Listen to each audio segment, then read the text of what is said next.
All right. Anybody who's followed me for any period of time knows that I'm a big fan of the website The Bulwark. It's never Trump Republicans. The three main folks: Tim Miller, Sarah Longwell, Jonathan V. Last. They have a ton of great reporters there. Sam Stein. Sadly, Mark Caputo is leaving. I really enjoyed his reporting, but I think he's going to Axios, I guess. And Tim Miller is also a regular presence on MSNBC, and Sarah Longwell has started doing a little more TV appearances as well.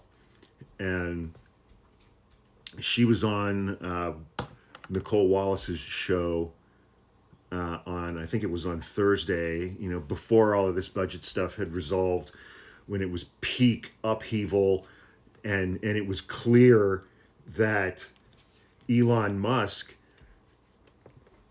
was now running the House of Representatives. And just the absurdity of that. Fortunately, I don't know that I would say that it worked out, but fortunately, the government did not shut down at midnight last night. For what that's worth. But from what I understand, it's like, this is a 90-day continuing resolution. So it's like we're going to go through all of this again in March. And Donald Trump will be president in March. And Republicans will be in control of the Senate in March. Democrats are in control of the Senate right now. And Republicans will still be in control of the House of Representatives, but with fewer seats than they have now. So it's gonna be worse in March. It's gonna be worse. But talking about this round, Sarah Longwell said the following. She's like, all right, so we're getting a preview into the next 4 years, especially the next 2 years, right? While Republicans are entirely in charge of the government. And it's important to realize that, A, this is what the American people asked for. This is what they wanted. And B, governing is actually for grown-ups. There's a valid observation. And Republicans are children who have empowered the richest man in the world to basically tell them what to do via tweet and text messages.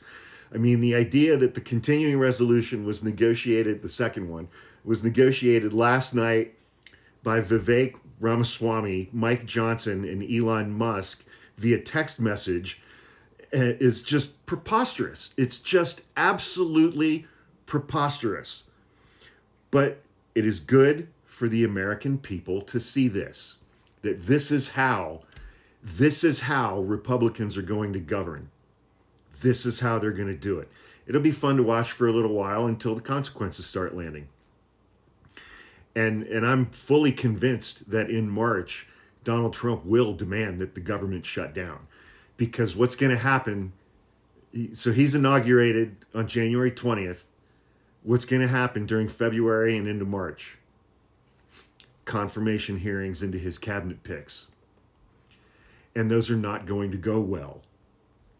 Not for Kash Patel, not for RFK Jr., not for Tulsi Gabbard, not for Pete Hegseth. Those confirmation hearings are going to be atrocious for those people and for Donald Trump.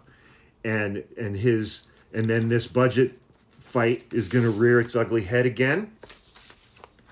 And Donald Trump, as an act of petulance or vengeance, he's going to demand that the government be shut down. So, but it'll all happen in public.